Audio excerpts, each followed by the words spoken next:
Welcome to Codex, a history of video games. I'm Mike Coletta. And I'm Tyler Osby. And today we are continuing where we left off in Chapter 3 of the Ultimate History of Video Games, Volume 2 by Stephen L. Kent. Tyler, take it away. Yeah, we're going to continue here on Chapter 3, but we're going to start a little bit with my personal feelings about where we're at here. So, I remember hearing about the next new Nintendo console in the late 90s. I loved my Super Nintendo and my Nintendo 64, but I don't remember like a lot of hype for the N64 in my life or in anticipation of the N64. It just sort of like existed one day. I didn't get my Super Nintendo until way late in the Super Nintendo life cycle anyway, so my consciousness around video games is like that's sort of when it came online, was like spring of 1996, so like probably 6 months or so before the Nintendo 64 came out. But the GameCube era was the first time I'd anticipated a new system, and I waited for it, and I thought it was going to change my whole life and blow my tiny little 11-year-old mind. Nintendo's 6th generation console was codenamed Dolphin, and I remember reading about it in Nintendo Power, and people would send letters in, like speculating what they thought Dolphin was going to be. Oh, man, those were the days. Anyway, like if it was actually shaped like a dolphin? Yeah, there was one letter. I don't know why I remember this letter that was sent into Nintendo Power, but there's somebody who was like, "Oh, I have this great idea for the Dolphin." And literally all we knew about it was that it was called Dolphin, right? It's like this great idea for the Dolphin. It should be shaped like a dolphin, and the cartridges should fit in the mouth, and it should play games from every other Nintendo console, of course, because this is a kid like dreaming up the ultimate video game system. He probably would have been like, "But it should play Sega games too, and it should play Atari games too."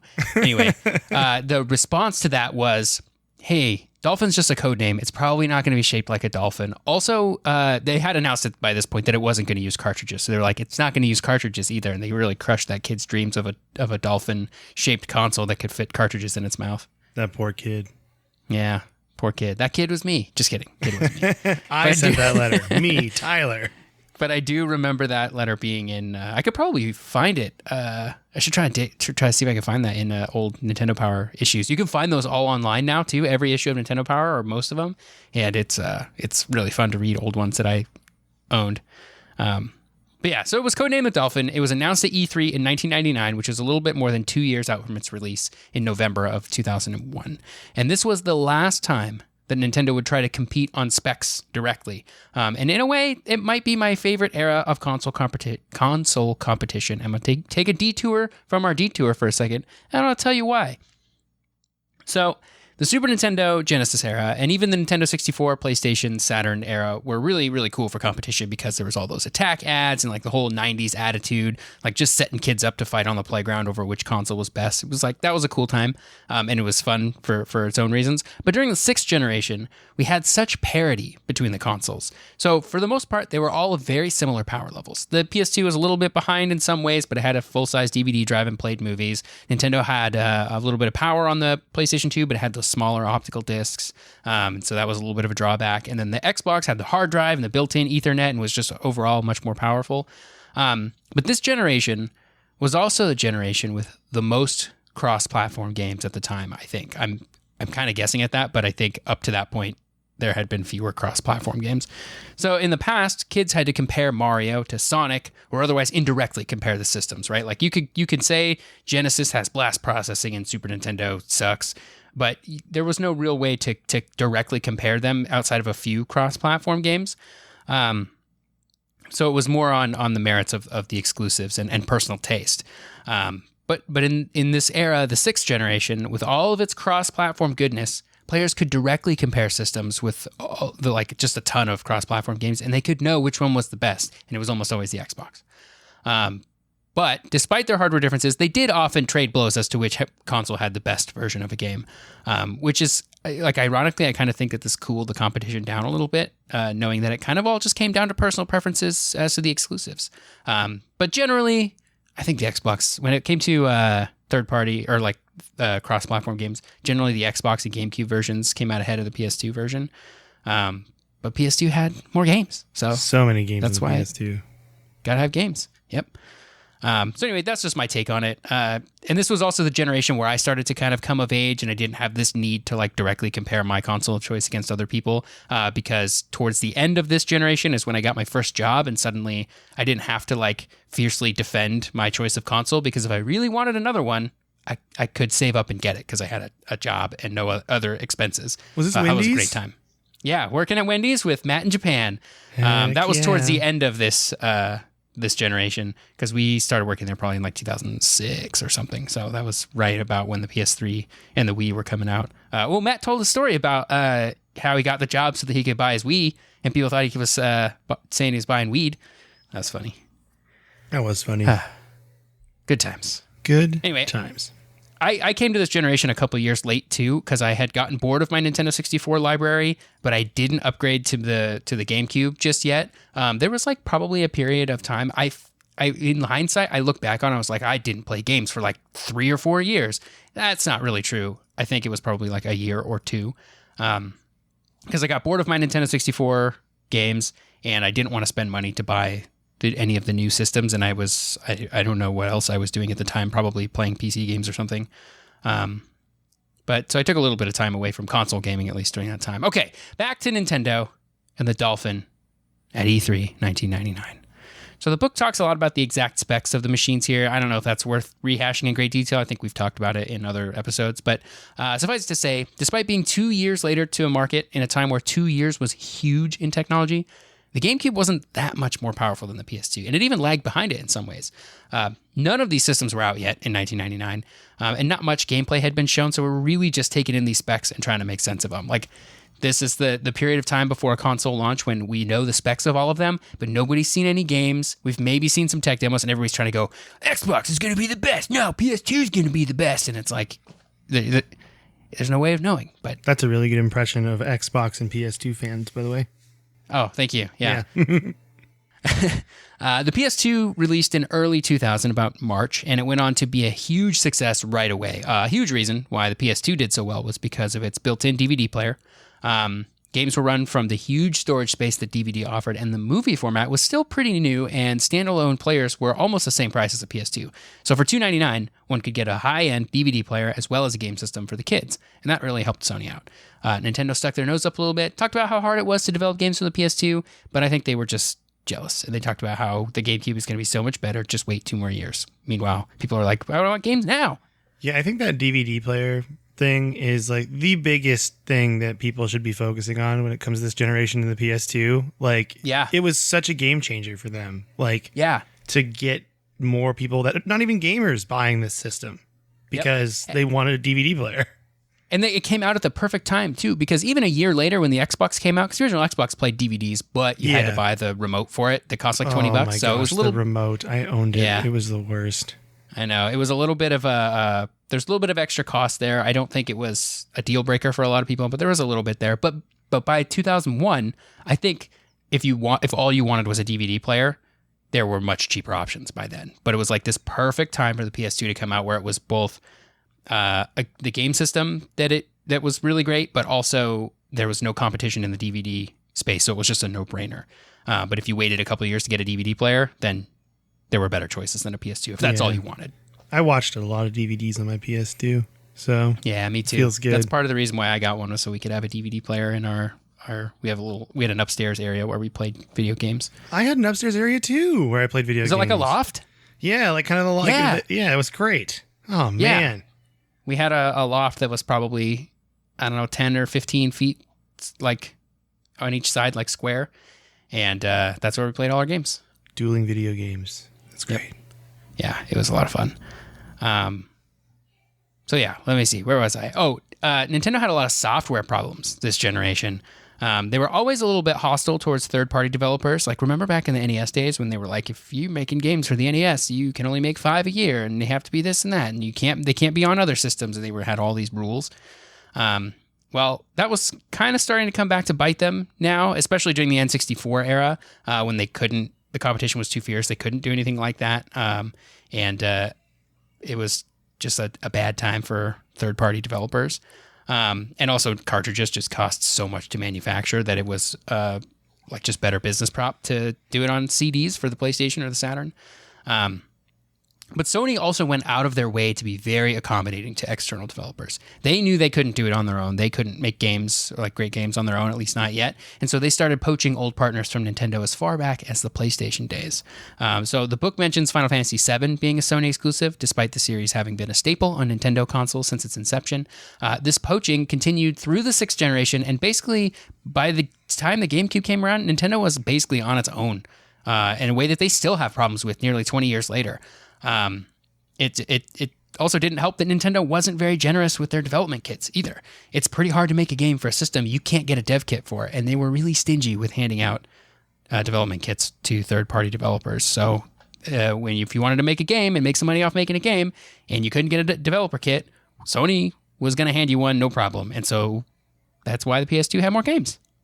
Interesting. I didn't even put that together, but yeah, Final Fantasy, it's like huge. They just took it away. Took it away. Just straight up took it away. Which is too bad, because the GameCube actually was very capable. At Space World in 2000, Nintendo finally revealed the GameCube in full, with tons of tech demos showing off the console's power. They showed Super Mario 128, which was a fun demo that showed 128 independent Marios running around on screen. Factor 5 was able to show off Rogue Squadron 2, which was a game that looked so good that the public didn't believe it was real. They thought it was all pre-rendered, but they slapped together this really good-looking demo in just a few weeks, I think, too. I think I remember playing Rogue Squadron 2 on GameCube at my friend's house, and that is a great game. It's really cool. I wonder if it was a launch title in the US. Maybe. I'll check out video later. I think it's one of the few that has trouble emulating, too, because Factor 5 always does weird stuff in order to make their games look great. Last I checked, it was hard to emulate, but that might be different now. Interesting. And then Nintendo showed off the actual console at Space World. They showed the purple cube that we all know and love, but it kind of looked like a toy. It looked like a lunchbox. It didn't look like it belonged in a rack of AV equipment like the PS2 did. People generally liked it, but they kind of found it strange, especially the handle, which sort of suggested that it was portable, but it wasn't really portable. It wasn't really any more portable than a PS2. Nobody was buying a GameCube because they're like, oh, it's going to make it so easy for me to take it between my houses. It's like, it wasn't really that much easier than a PS2. Certainly not so much easier that would be a selling point. You know what I mean? Because you still needed all the cables and all the controllers. Yeah. I personally love the handle, and I love the GameCube look. 100%. Yeah, well, people thought it looked weird. It definitely looks different from the other two in a way that Nintendo struggled with in those days. Like, looking back, I think it's really cool and really unique. But in those days, Nintendo was sort of shaking this like stigma that they had, that they were aiming at a younger demographic, and they were making games for kids, which was probably partially true, but also those kids were growing up now and they didn't want to play something for small children. They wanted to play their grown-up adult games with blood and stuff.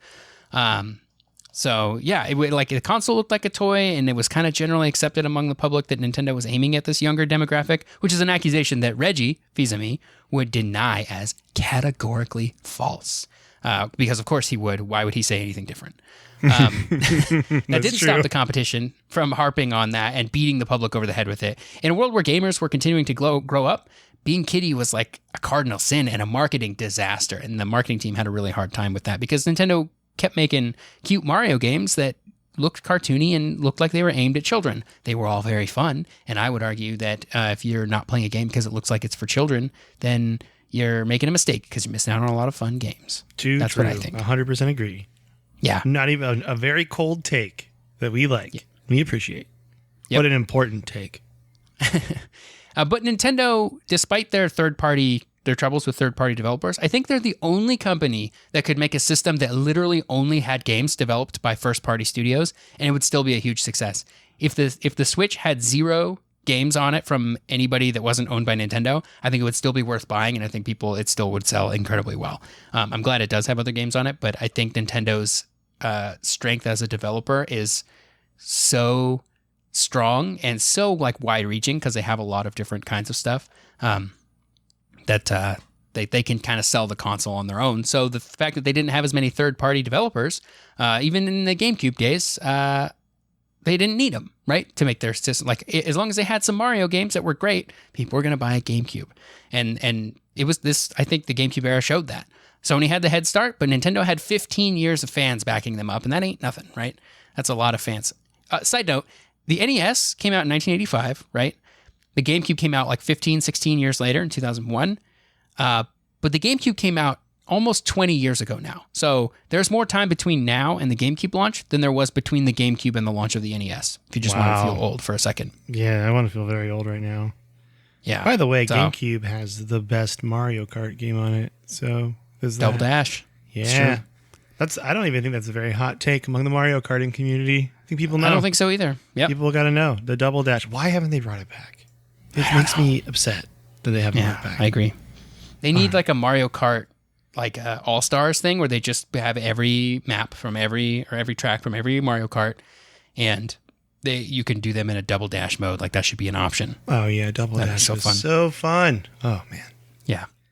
The book goes on to tell a story about Billy Berghammer, the founder of the Planet GameCube website, and how he went to Japan to cover Space World for his fledgling website in 2001. He was able to get enough donations to fund a trip to Japan for Space World and the GameCube launch. That's the story there, I think, kind of illustrates how loyal Nintendo fans are, that before this GameCube was even out, there was a website for it, run by an amateur who was not making money off of it, but there were enough fans of this non-existent console that they donated enough money to him that he could go to Space World in Japan to cover not only Space World, but also the launch of the console, because it came out in like September in Japan. So he was able to kind of make a couple-week trip out of it, I think.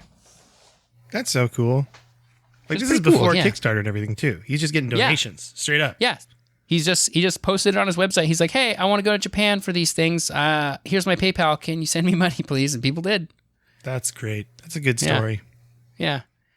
So at Space World in 2001, which is shortly before the console's launch, Nintendo showed off a bunch of launch titles. They showed off Luigi's Mansion and Wave Race, plus they showed off snippets of titles coming later.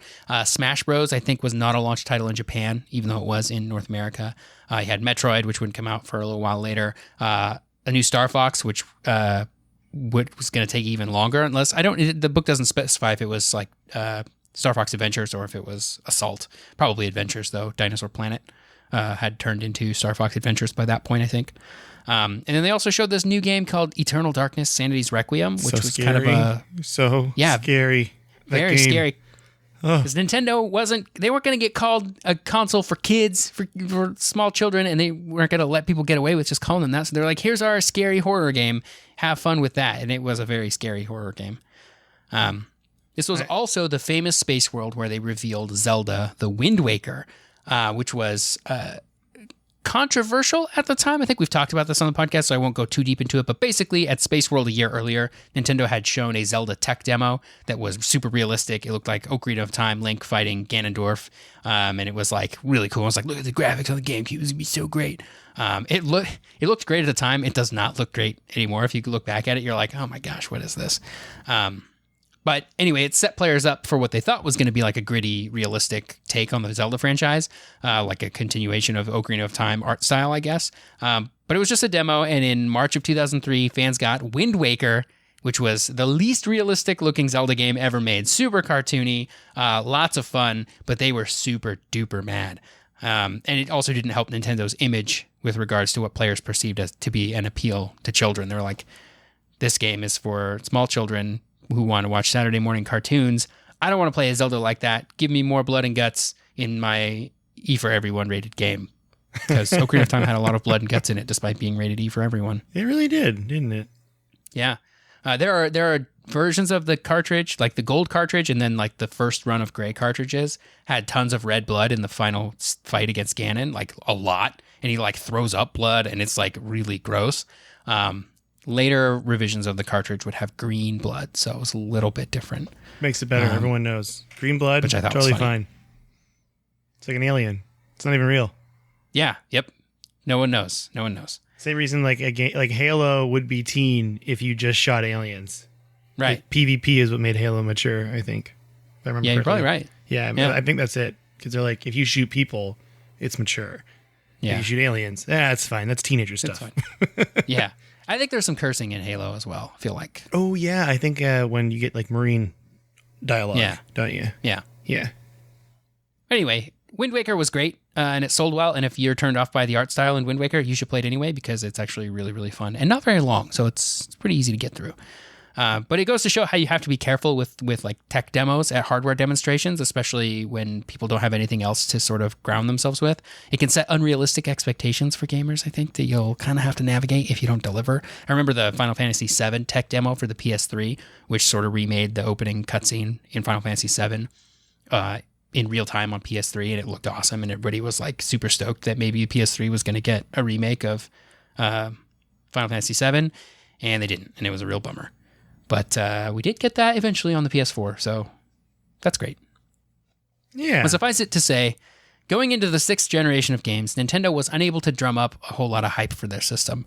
Sony had already launched the PS2, so it had hype of being actually real, and Microsoft's Xbox was something new and exciting, and also they had Halo coming, which I don't think had a lot of hype beforehand. Correct me if I'm wrong on this. I'm kind of remembering from that time period. I don't remember Halo having a ton of hype on its own before it came out. It was just like so once it came out, it was just so good that like people started talking about it then. That's 100% how I remember it. So I think that's right. I mean, unless both of our collective memories are wrong, which is possible, but I remember it being like, I didn't know what Halo was when it came out, and then everyone's like, you haven't played Halo, you know? It's like that. Yeah. So write us at codexhistorypodcast@gmail.com if you remember those days and if you were hyped for Halo before it came out, because they had been shown off. It was shown at that like Mac World a couple of years before when it was going to be a Mac game. Steve Jobs showed it, and then Microsoft showed it a bit once they had acquired it for the Xbox and stuff too. Like it wasn't like nobody knew what it was before it came out, but I don't remember there being a lot of hype. So let us know if you were hyped for it. But Nintendo didn't have a lot of momentum coming into this generation. They weren't able to generate any either, despite running their own event in Space World. That's just a Nintendo thing, by the way, Space World. In fact, 2001 Space World was the last Space World Nintendo ever did. So that's kind of a bummer. It also didn't have a Mario launch title, unless you count Luigi's Mansion, which I don't think really counts.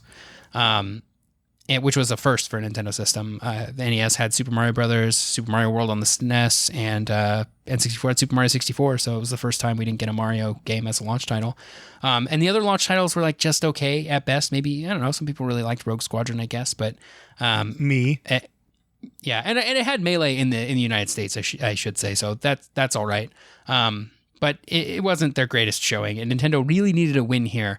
They didn't need it monetarily, but they did need it in the PR department, I think. I don't think Nintendo was ever actually close to like going bankrupt. Weren't you talking about their war chest in the last episode? Yeah, I think I said it, but it was around the time of the SNES. They had $5 billion cash as like just a war chest, and like that was that time. So imagine what it is now if they still have a war chest. It's crazy. They could survive a flop. They'll be fine. The word is... Especially after the Wii and the DS. I mean, nowadays they can for sure do it. But I think even in the days of the GameCube, they could survive two not great systems in a row. The N64 didn't do super well, and neither did the GameCube. And if you remember correctly, like the Wii U was kind of weird to a lot of people, and that wasn't a problem at all to them, I think. In fact, I know now, like a lot of people, and you included, if I'm remembering correctly, Tyler, love the Wii U, right? Oh, I love it. Yeah. I'm excited that there are so many Wii U games getting ported to the Switch. Like there's really only a few missing of the truly must-play Wii U games, which is pretty cool, I think. That's good.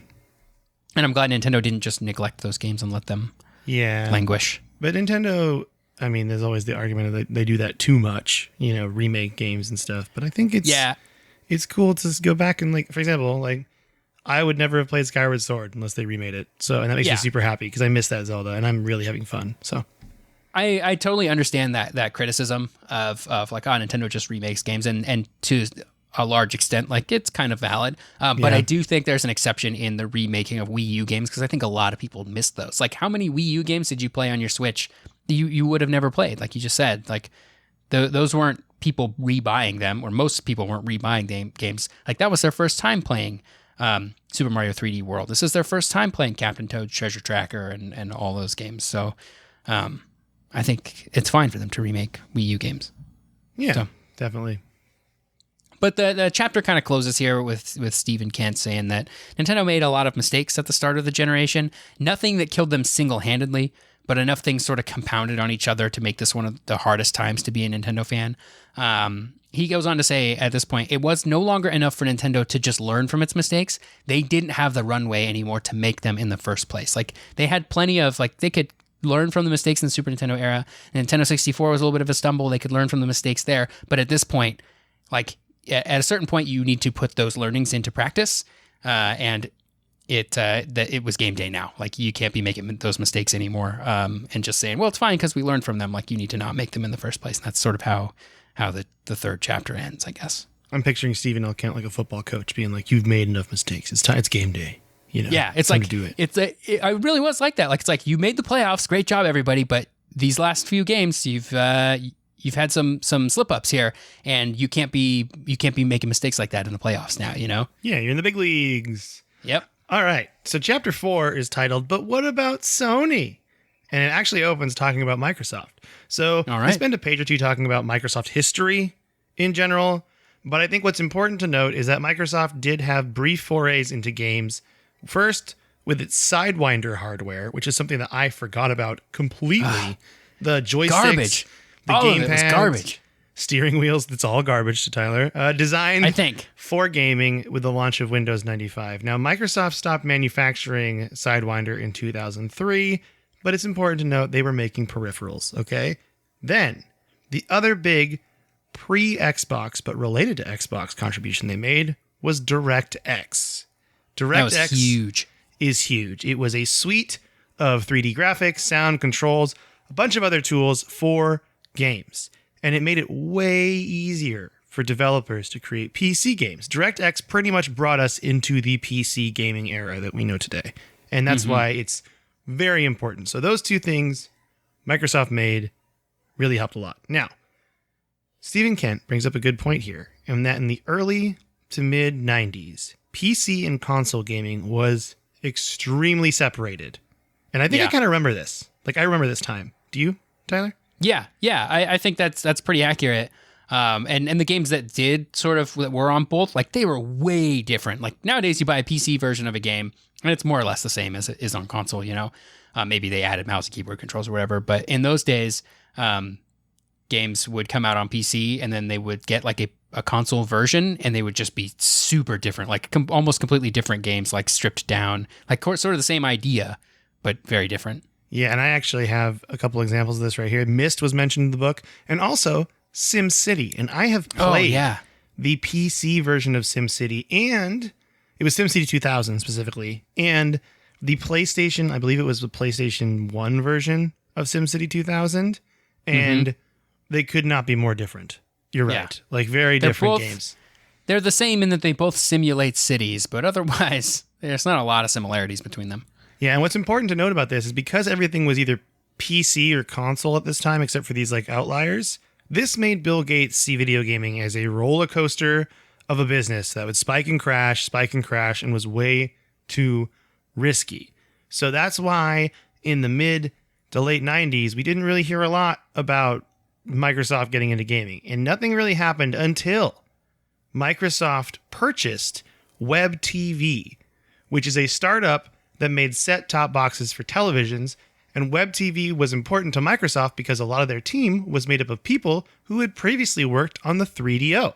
So they knew gaming. In fact, the first project that Web TV was assigned was to be the group that helped design a version of Windows CE for the Sega Dreamcast, which we talked about last episode. So publishers could use DirectX when designing games for Dreamcast, therefore making development way easier, which is huge. You can see it on the front of a Dreamcast console. It has a little, like, it contains Windows CE or something in there.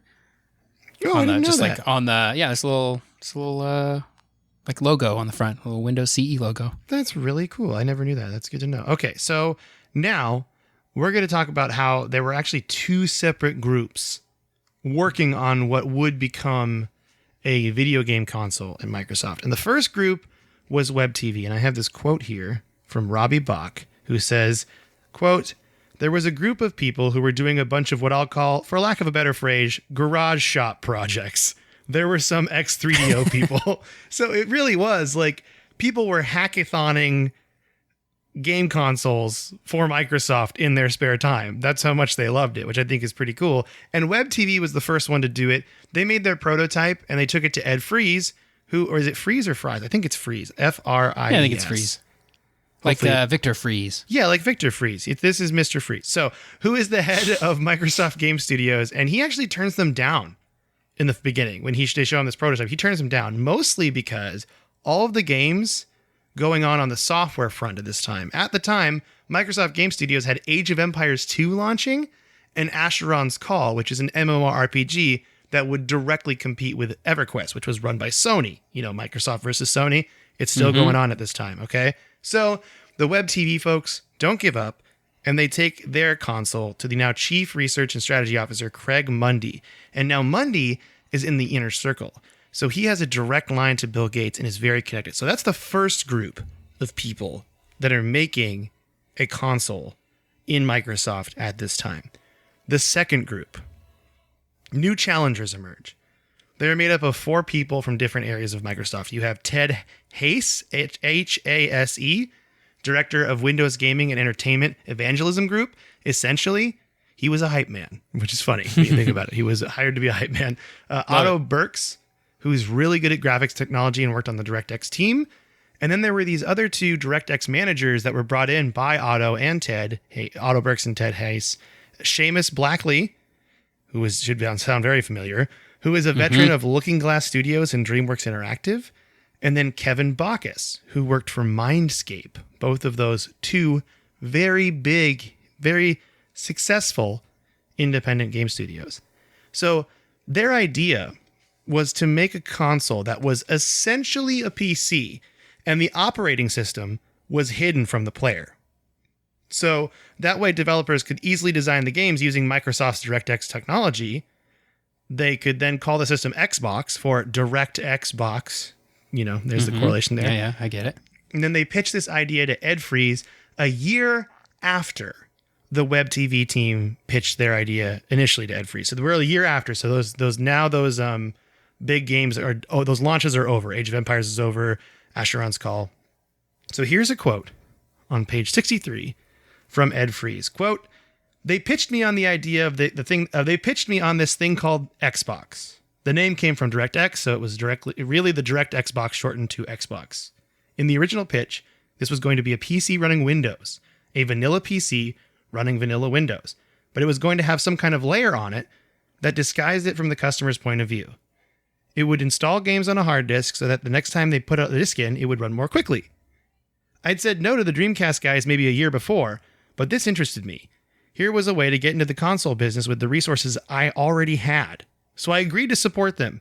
We formed an informal Xbox group with some people assigned to it full time." So because they're using DirectX, something that Microsoft already has, and they're just building a PC, Ed Fries is like, we can do this. Like, this is something that we can make because we're using the technology. And there's actually a term for this it's called being on strategy. We're going to talk about that in a second. But let's real quick do the little beauty contest is what they call it in the book. They actually call it the beauty contest, which I love. And that is Web TV's console compared to DirectX console and when they pitched the ideas. So Web TV's console, I should mention, was very traditional. It was a custom processor and a closed system. They would have to make a new operating system for it. It would be just this. It's a traditional video game console. DirectX, as we just heard from Ed Fries, was the exact opposite. It was a PC that to consumers looked like a console. They even talked about switching parts out and upgrading at one point as like a possibility. Like you could pull the hard drive out and put a different one in if you wanted to. Which you can do that if you're on the original Xbox. This is not a supported thing, but there is a processor upgrade you can do. That's very difficult. And you can solder more RAM in there, also extremely difficult. But the easiest thing to do is to upgrade the hard drive. Although it was never officially supported and you had to do all kinds of modding and stuff like that to make it work. This is not a real thing, but it is a real thing, Yeah, it's a real thing. So for here, we're going to talk about another Ed Fries quote. And that is why DirectX won this beauty contest. So we're going to skip ahead here. This is from page 68. Quote, "We won because we were more on strategy in Microsoft's term. On strategy meant that our initiative coincided with a lot of the other initiatives that the company was doing. The OEM part of it was on strategy. The fact that we ran on Windows was on strategy. They were talking about basically building a whole ecosystem from the ground up. That was the kind of thing that Bill felt like his job was sort of a traffic cop, not having people reinvent the wheel everywhere in the company. So we won, and we basically got a year at that point to put together a plan. and that was what we were going to do, end quote. So really the Xbox got chosen because it was a PC, which I think is really cool. Like, because I had no idea, honestly. I was like, this is great. And that is also why it's so beefy compared to those other consoles when they came out. I mean, when it came out, it comes out later, but it's still like very much a strong console, technologically speaking. So this is also the moment, like after the beauty contest, when they picked the DirectX team's Xbox. This is the moment that Bill Gates makes his first contribution. And he said it has to include an Ethernet port, which this is pretty interesting and pretty like revolutionary because Ethernet would not be a thing until 2007. But this was essentially, that's what they said in the book. Till 2000, Ethernet was certainly a thing. Broadband wouldn't take over. Broadband wouldn't. Sorry, broadband wouldn't take over dial-up in most U.S. homes until 2007. Gotcha, that was the quote in the book. So I wrote that thing. Gotcha. I wrote that wrong, everybody, but we fixed it. So luckily I have the book open right here with me. So nice. That is Bill Gates actually kind of future-proofing the console, which I think is pretty cool in a way. Yeah.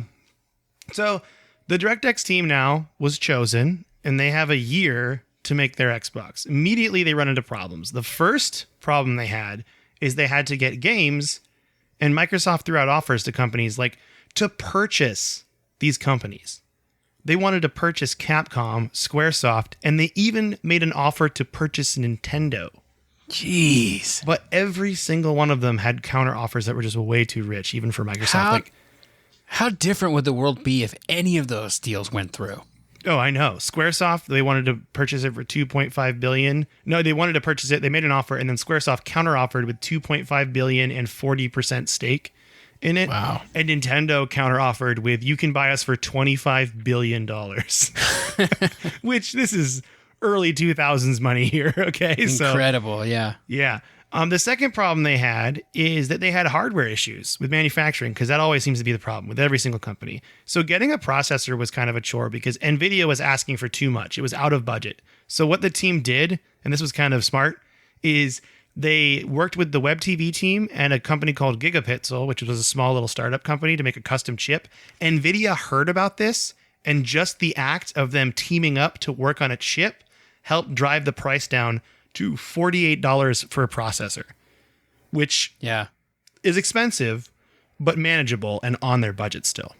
Yeah, NVIDIA had a hold on the Xbox in this way, like for a long time, and I think they overplayed their hand towards the end of towards the end of that generation when Microsoft was like, okay, we're going to make the Xbox 360 and we're going with ATI for the graphics because NVIDIA wouldn't budge on their pricing and like wouldn't make it easier for them. And that's why basically as soon as the Xbox 360 came out, they stopped manufacturing the original Xbox, maybe even a little bit before, because they were tired of giving money to NVIDIA. Because like most of the time, a new console comes out and they like kind of still keep making the old one, at least. They hard stop on the Xbox, but we're getting ahead of ourselves. I'm sorry. Yeah, but no, it's a good point though. Yeah, because it's the manufacturing and the hardware issues associated with it. Like that's a whole nother complex area that I think people don't even think about, like how much does it cost for us to purchase a console? And that's actually what we're going to talk about right now, because one of the big problems they've had at first, this is the first 3 months of development and design in this year that they have, right? They needed leadership. And Seamus Blackley was chosen out of the original 4 to become the public face of Xbox. They call him the father of Xbox in the book, right? Robbie Bach, who runs the home and entertainment division, had Xbox in his department. Meanwhile, Rick Thompson, who ran the hardware division, was the one that worked hands-on with the team day to day, and actually worked on stuff. And Rick Thompson was a very good division head, okay? But he was a numbers guy through and through, and this was good in running a hardware division, but bad in running a game console production, team. Because we've talked about this phrase a lot on this podcast, and Stephen Kent revisits the quote again, and here's the quote just straight up from the book. I believe this is on page 7. Yeah, this is on page 70 of the book. Quote, Thompson's focus on the bottom line left him uncomfortable with the idea of giving away $300 razors for the opportunity to sell licensed blades, which we've brought up this razor to blade analogy a lot on this podcast because that is how video games have been sold quite a bit. And that was how Xbox's model was, is we're going to lose money on the console, but we're going to make more money on the hardware and games. And that's exactly what they did. So pretty much what this means is they find their leadership in the very beginning. And then after 3 months, Thompson leaves and Robbie Bach takes over leadership of the whole project. And meanwhile, Ed Freeze is then brought in to kind of have more hands-on with the project too, which is good because Ed Freeze was a gamer through and through. He even programmed games on his old Apple II as a kid. And there's a great story he tells on page 72 in like a little quote here. I'm just going to read this whole thing. So here we go. Okay, ready? Quote, "The first game I wrote was a Frogger clone called Froggy. I was working at Shakey's Pizza over in Redmond, a restaurant that was located only a few miles from the real estate that would become Microsoft's main campus. One day, these guys came in and they were from this company in California called Romex. They had tracked me down. I have no idea how they found me. I wasn't in the phone book. They offered me a job writing games. I was heading off to New Mexico to go to college, so I signed. To be clear, the deal was a no advance, 5% royalty deal. I wouldn't make any money until the first game shipped, and then I'd get royalties. They gave me some equipment, like a small color TV. That was pretty much all I got up front. So I went off to college and began my first project, which I called Froggy. I called it Froggy so he wouldn't get sued for copying Frogger. They came up with the idea of calling it Princess and Frog and giving it a medieval theme. I replaced the cars with jousting knights, but it still had a frog. Somehow I didn't get sued." End quote. I just love that quote because that has like Masters of Doom written all over it. We talked about this a lot in Masters of Doom, where they were just like, these mail-in computer companies were just like grabbing these young kids, programmers that could program for Apple II and having them make games. And Ed Freeze was one of those guys, you know, and he really loved games. And I love that story also because Ed Freeze is now notable for creating the Homebrew Atari 2600 game, Halo 2600. Do you know about this, Tyler? Yeah, I've seen it. I haven't played it or anything, but it looks really funny. It is really funny, and it's actually a good game from what I understand, from what the Atari can do. Like, I watched some videos of it after I read this chapter part of it, and you have, like, your Master Chief, and you have a gun, and you pick up a pistol, and it shoots slower, and then if you pick up the sniper, it shoots faster, and the other enemies shoot at you. But the Master Chief character model is really great, and you, like, move windows. Like, you go to the end of the window, and it moves to a new frame, essentially. It's really cool. And yeah, it just makes me really happy because I'm like, okay, this is like a person that clearly loves what they do. And they love the fact that they were part of Xbox and that they made Halo. And now they took this game from the future and then put it into their own childhood and their own past by making a homebrew Atari version of it. And Atari homebrew is something that we should definitely talk about in an episode because it actually has like a pretty bustling scene. And I was reading up on it and it's all very cool. Interesting. Oh, awesome. Yeah, and they also made physical copies of this too. You could get a physical copy of Halo 2600 at a certain convention, I think. So they made play it on your actual Atari? Yeah, you can play it on an actual Atari, which I think is pretty cool. So we're actually going to leave it off here right now. Chapter 4 is pretty long, so we're going to kind of cut off here in the middle of it. But just know that next episode, we'll finish up Chapter 4 and we'll move on to a little bit of Chapter 5. There's a good chance that we're not going to get through like 2 whole chapters in an episode because the chapters in the book are very long. Have you noticed that? Like which is great because they got a lot of content in them and stuff. And we want to make sure we have the time to like cover that content, you know, and not like skip over stuff. I did skip over some things in this episode on this chapter because, like, for example, the history of Microsoft, we don't need to go into that. So I would say if you want to know more about that stuff, like this is just kind of a book club format, you should buy the book. We always say that. It's a great book. Yep. And it's really fun to read. And we love it when you follow along with us. And speaking of following along with us, actually first, let's do this. Tyler, what you been playing? I've just been going real ham on the Final Fantasy X this last week, almost to the end of it. And I've got grinding to do to get there. And I kind of know what I need to do, and I'm not doing everything in the game because that's too much. But I do have a question for you though, Mike. So in Final Fantasy X on PC, this is on the HD version on PC. There's a lot of options for playing the game differently than you could back in the PS2 days. For example, you can turn off random encounters altogether, which there was sort of an option for that on the PS2, but it was a whole thing in and of itself. It was like you had to unlock it. You can turn the random encounters up to make them more frequent. You can do double speed and 4 times speed. And I think there's a hidden 8 times speed option too. That's just too fast though. So there's those that sort of just enhance the thing a little bit, but there's also a couple of options for powering up your characters completely, like just making them totally OP and having all the abilities, just getting infinite amounts of gil, of the money to buy stuff. And I think there's like a couple other things too that like maybe they'll let you complete the sphere grid or something. But my question to you, Mike, is this is a single player scenario. So obviously cheating in multiplayer, no good. Nobody likes that. We're not here to advocate for that. But when it comes to single player games, how do you feel about those kinds of things that either make it easier or take less time or just straight up let you just unlock everything or stuff like that? Like what are your thoughts on that? I love it. I'm all about it. I think it's great because honestly, this is an experience for you and you should be able to control that experience how you want to. Like, well, yes, sorry. I don't, the question I guess isn't should those things exist. I'm super happy they exist. My question is, when do you use them? You personally. When I want to play a game for the story and not to beat my head against the wall. Yeah. I mean, we talked about this before. We played Gears of War, like a lot of the time on just casual mode. Like I use these kind of things when I want to save time but get through a story and still get the experience, because I think in Final Fantasy X, you're still getting the experience of Final Fantasy X.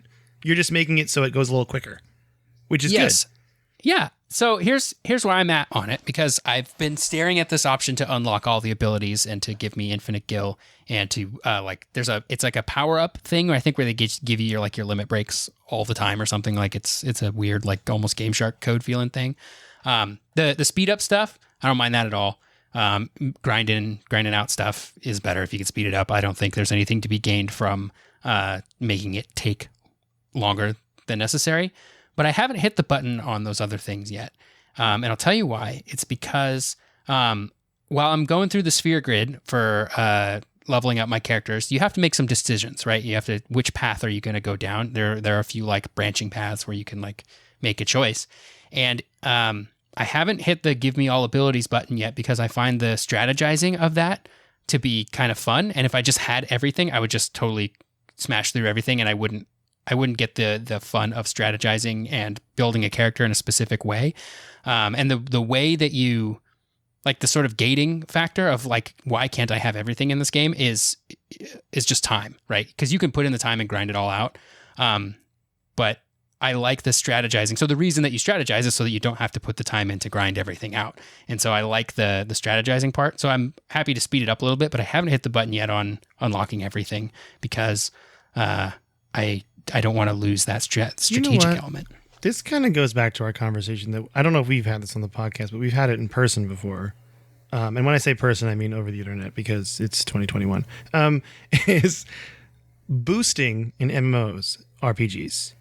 Because we've talked about how if your game isn't fun enough to want to level up all the way to like 60 or whatever, and you're offering a boost, that says more about your game. Yeah, that says more about your game. Like you're admitting your game's not fun, you know? Yeah. And it's in fact so unfun that people will give you more money to not play it. Yeah, that's how not fun it is. Yeah, and I think for a game like Final Fantasy, if making those choices is important, then you wouldn't like necessarily have a good time turning those switches on. So now I see what I'm telling you, Tyler, is if I was playing this, I would have turned those switches on, and then I would have been like, this game is boring. Yeah. And I would have been wrong. So I've stepped away from it. Obviously, it's a single player game. I'm not passing moral judgment on anybody. Like, if you like to to just one-shot everything and make your way through the story, like, that, more power to you. I'm just telling you because I've been wrestling with that, right? Because I see this button every time I'm grinding here. I see this button for just like end the grind, basically. I'm like, well, I could just hit that and finish the game. But I've been having a lot of fun with the strategizing element. And that is true, because if I was like playing a game like Destiny, for example, like I'm having a good time. This will just seamlessly go into what I was going to talk about. I'm having a good time getting the aspects of my stasis class. Mm-hmm. And if they just gave those to me without me experiencing these little story beats about it, I would be kind of bummed, I think.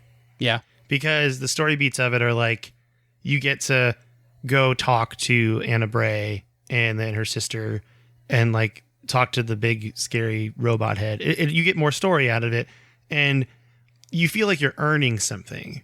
It's like you said with Final Fantasy. And if I just had all that stuff given to me, it wouldn't feel like I was earning it. It would just feel kind of blah, So I think the speed up things are okay.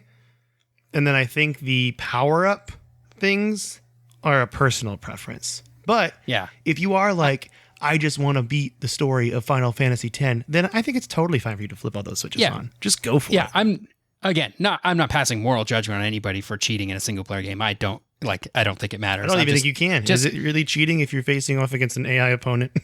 I don't think so. Great question. I'm just saying I think you might miss out on some of the fun if you do, is where I'm at. And I'll tell you when I will turn those things on. So if I decide to do some of the later game bosses that are like super bosses are incredibly hard, the most of the like bosses are kind of, they're expecting that you have just literally unlocked everything before you go into those fights, which is really cool. It makes it like strategic and fun.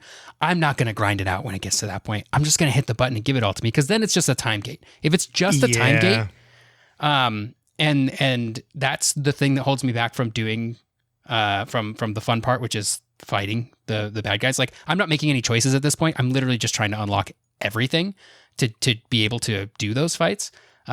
I don't feel bad about skipping the like 60 hours of straight up grinding. It's I'm not going to gain anything by grinding it out fully, Yeah, and that's like one thing about Pokemon games that bugs me, when you're just like, oh, I don't want to grind this out. You know what I mean? Yeah. And so you're not making just strategic decisions. Yeah, you're just grinding. You're just fighting the same Pokemon in the same area over and over again, hoping to level up your guy. Yeah, it's a toughie, but I agree with you that I think you want to earn it, I'm happy they have the speed, the game speed, because wow, that saves so much time probably. Just not having to watch the same animations over and over again. It just makes it more fun, because I can get like several hours worth of grinding done in 1 hour, That makes it much more fun. And I'm still strategizing, because the time gate of this is why I can't have everything is basically time gated. I still retain some of that, so I still have to strategize. I can't just grind it all out and unlock everything. Anyway, what have you been playing, Mike? Well, you said time gate. Speaking of gates, I played Splitgate. Hey, the Portal game. That was a terrible segue. How's that? It's fun. It's cool because it really is Halo with portals.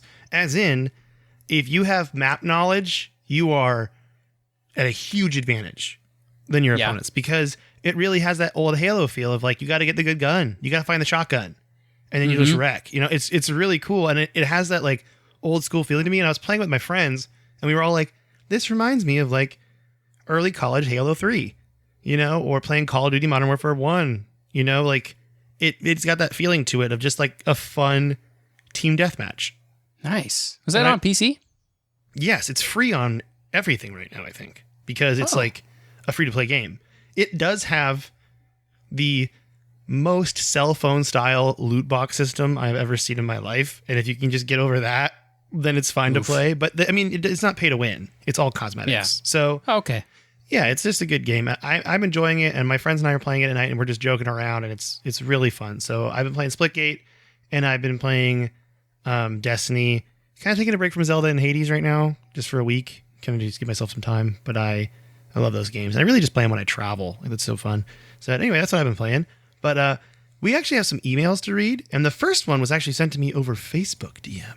Ooh. This is from Tyler. Tyler says, you and Tyler's interview with Stephen Kent was epic. I could listen to the stories from him for days. 5 stars, guys. I would love to know your guys' thoughts on doing an episode on Alien games, and maybe an episode on all the games. Keep up the good work, guys. I'm like, oh, thank you. And like Alien, the like Sigourney Weaver Alien movie, that Xenomorphs. Series? Okay. Yeah, like Alien. And I know there's a lot of good Alien games. Alien vs. Predator 3 is the only game I've ever gotten a high score on in an arcade. Oh, wow. Just playing it as a kid at this hockey rink in New Mexico. It was just random. I was watching my cousin play hockey. He was like, I got to go change. It was after the game. I'm like, I'm going to go play this arcade machine. And I was just like 3rd place. What? Crazy. And my name, and I got to type my name out and everything, Nice. Big day for me because I'm bad at video games. Did you put your initials or did you write something else? I used my initials. I did MEC. I did it. Nice. Yeah, it's great. I didn't put anything inappropriate like everyone else does. But I missed a golden opportunity. But yeah, it was really fun. Did. All right. Do you want to read Mo's email? Yeah, so it's from Mo. It says, the subject line is, and I'm going to say this, I haven't read the whole email yet. I think how I'm supposed to say the subject line here is like J. Jonah Jameson from Spider-Man, and it's Spider Butts. That's good. That's really good. Thanks. I think that's how I'm reading. That's how I've interpreted the subject line here, Mo. He says, hey, dudes, it's Mo. I'm loving the Ultimate History of Video Games Part 2. You're right. The juicy corporate drama is legit. Thanks for giving us the scoop. Thanks to Stephen L. Kent for giving us the scoop. Go buy the book. It's awesome. Last week, you brought up the question of whether or not Pokemon like to fight or want to fight. The Pokemon series has many deeply flawed plot holes, such as the fact that hundreds of 11-year-old kids just wander entire regions without any adult supervision, and the same 11-year-old kids fork over large amounts of currency when they lose to other 11-year-olds. Where are they getting this money from? It's actually really bad inflation in the Kanto region, and no one talks about it. But some overzealous Pokemon defenders have concluded that most Pokemon do indeed have a natural desire to battle. Wild Pokemon, for example, are constantly attacking trainers' Pokemon. Even though trained Pokemon become peaceful and well-mannered when caught, they still need an outlet for the instinctual desire to battle. High-level Pokemon can refuse to follow the lead of a trainer if they aren't experienced enough, so it also seems that Pokemon do have a measure of free will, ignoring the fact that trainers constantly imprison them in tiny spheres or as ones and zeros in some kind of database. Anyway, there's loads of faulty video game logic in Pokemon games, but I thought I would provide an explanation that no one asked for related to Pokemon battle ethics. I suppose the real answer is that Satoshi Tajiri simply created a game to capture the feeling of one of his favorite pastimes, catching bugs and battling them, and he didn't stress too much over plot details. One quick question. What game have you gone back to and completed the most times? I realized recently that I've beaten FF7 for PS1 at least 3 times now, maybe 4 times, but I can't remember. There's a ton of nostalgia there for me, and I think that's the game I've beaten more than any other game. I'm already feeling like it's time for another comfort gaming playthrough. What about you? Spider-Butts, Mo. Okay. All right, there's a lot to unpack here. Do you want to discuss Pokemon first? Yeah. I believe you that they have a natural desire to battle. I question whether or not that still makes it ethical. Like, animals in the wild fight all the time. I don't think that makes it okay to capture them and force them to fight each other in some sort of fighting arena style, ethically speaking. That said, I still love Pokemon and I don't care that that's what's happening. It's fake monsters. My favorite thing is that he said, like, sometimes they obey their trainer, sometimes they don't. And I'm like, are all Pokemon cats? That's what I thought. The first thing, like, all Pokemon are cats. You know what's funny is I didn't think about it. Does that mean that Satoshi Tajiri battled the bugs that he caught as a child? How do you battle bugs? You just put them in a cup together. That's a thing. That's a thing people would do. They put like 2 spiders in a cup and hope they'd fight, you know? Just childish stuff. Yeah, I know, right? It is, though. Regarding the game I've gone back and completed the most times, I have beaten... It's a tie between Tony Hawk's Pro Skater 1 for Nintendo 64, because I've beaten that game and gotten all golds on all the characters 3 times, I think. And I've also beaten Halo 1 a lot. Like, I just will, like every couple of years, I'll play through Halo 1 on Heroic, and I just really like it. Legendary is too much for me, but Heroic's just right, you know? And I love it. So those are my 2 games. What about you, Tyler? Oh, dang. I'd have to think about that. I mean, the original, Star Fox 64, I've gone back to and played through fully a few times, but it's so short that it's hard to, like, I could have done it 20 times, and I don't think that is more impressive than somebody playing through FF7 for 4 times, you know? So I played a lot of Star Fox 64 and gone back to it. Trying to think of other... I mean, honestly, Pokemon Red and Blue, maybe? Oh, yeah, I didn't even think about those. Especially with a speed up option that modern emulators have, too. That makes it a lot faster. You can you could probably blast through one of those in a long afternoon if you had it going fast enough, you know? I'm working on my second playthrough of Final Fantasy X now, and I am going to finish it. I do a lot of starting up of Final Fantasy games and then not finishing them, but I'm far enough into 10 now. There's Tyler's committed. I don't finish it. Yeah. Trying to think of any other game. Like, Halo is actually a pretty good example too. I've probably played the first Halo several I feel like Halo times, you maybe can a dozen beat times in like a day too, which is why it's good. I also forgot Super Mario World I've beaten so many times too. Really, that's the one that's probably been the most, because I just love it so much. I have it on Game Boy Advance and I'll just pick it up every once in a while and play it, because now I play it on Switch too. It's just so fun. Yeah. But yeah, I think that's it. Comfort gaming though, definitely Star Fox is a comfort gaming for me. Gosh, I should break out my 64 when you come up here sometime, and we should play Star Fox together. That'd be so fun. I love it so much. All right. This next email is from Will. It's called Sega, A Tale of Two Markets. Good afternoon, Mike and Tyler. I hope y'all had a restful long weekend. I wanted to discuss the narrative around Sega's marketing woes, specifically the perception that Sega of Japan often thwarted Sega of America. I'm not here to defend anyone, but as a history major, which means I'm qualified to speak on exactly nothing, my antenna has gone up around this subject. The vast majority of the viewpoints in both Kent's books and Harris's console wars are from the American perspective. As far as I can tell, Nakayama or anyone else from Sega of Japan has never agreed to speak at length on Sega's demise. For some reason, the topic of sales figures interests me. More perplexingly, blogs and websites exist to break down the sales figures by region of consoles that predate broadband internet. We often hear about how Sega of America wanted to continue supporting Genesis and Sega of Japan wanted to move on to Saturn. And we implicitly directed this to side with Sega of America on this. But Sega of Japan's arguments make sense when you consider the sales figures. Both SNES and Genesis sold 42 to 49 million units, while Nintendo and Sega were relatively even in North America with 23 million and 20 million consoles sold respectively.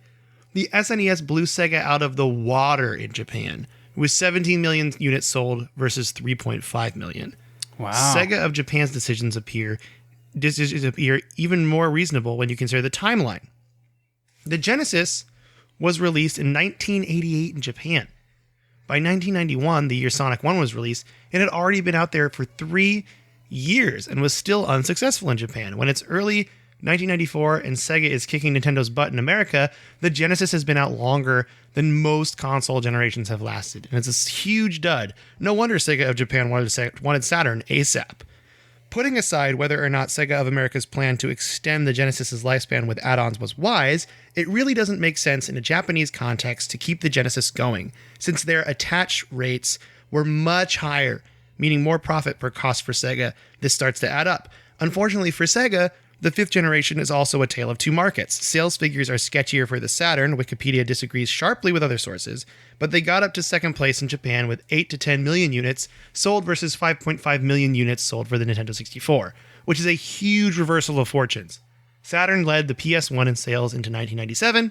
That would have been great for Sega, except for the fact that it had wiped out their market share in North America with roughly 3 million units sold. To make a long email shorter, Sega could never get a console out that had a parity in all markets. This is why a lot of their corporate decisions seem nonsensical, and it feels more plausible than Sega of Japan hated America. Anyway, thanks for reading this long email. Keep up the great work. Will from the United States market. P.S. Here is a great article that goes into Saturn's successes in Japan, which includes some often missing Sega of Japan perspective. And then he has a link there that I will put in the Discord later. This is great, Will. This is great. We need another side. You know, that is true. Yeah. We're only getting the Sega of America side, really. That's a very interesting way of looking at it when it's like not doing so well in Japan, but is doing well in North America, and then vice versa for the Saturn. It makes it seem like Sega of America's choice to, because I think the 32X and the Sega CD, like the add-on kind of idea for the Genesis in North America was definitely like being pushed by Sega of America. And so like it starts to make them seem like they were the ones making the bad calls, you know? And maybe they were. Yeah. Especially because, Sega in Japan is like, let's skip all this other crap because the Genesis isn't doing so well here. Let's just get a new console out and everybody's going to be happy and we can all be buddies. But in America, Sega's going, no. The Genesis is doing awesome. Let's just put some add-ons out for it. We don't need to reset everything and start with a new console. Let's just put all these new add-ons out for it. And those two strategies clashed because ultimately Sega has to make decisions that, like larger decisions like that need to sort of be made for both markets, right? Can't have the Saturn out in Japan and then just let Sega of America keep doing Genesis stuff in America. That doesn't make any sense either. Yeah, that's one of the things that they mentioned in the book kind of briefly that I talked about last episode was, maybe the episode before, was about that crash in Japan for video game sales and revenue was because, like Will's mentioning here, their generations are way longer than in America. Like, because their game consoles come out in Japan first, and then there's like 2 more years until they come out in the US. That's 2 more years they're waiting for a new console. So it's just like, it's really slow. So I get that now, totally, why Sega of Japan would want to push that out. So that's good. This is a really good email. Thank you, Will. And I will share this article that you put in the postscript onto the Discord. So yeah. If you want to talk about anything we talk about, though, on the podcast regarding this book, we'd love to hear from you. Email us at codexhistorypodcast@gmail.com. You can join our Discord if you want to have a little discussion with the team, or just talk about food or your dog or your cat. I'm interested in all three of those things. So you can go to my Twitter at Mecoletta, MECOLETTA. Click on the pinned invite at the top of my profile, and that is a never expiring link invite to our Discord. You can also just email the show, and I will send you a link as well. Tyler's on Twitter at SneakerElf, ELPH. I think that pretty much covers it. I think we did it. This episode this week. So next week, we're going to finish Chapter 4, move on to Chapter 5, see how far we get there. And with that, thank you so much for listening. Tyler, do you want to say bye to everybody? Yeah, goodbye, everybody. Buy the book, Ultimate History of Video Games Volume 2.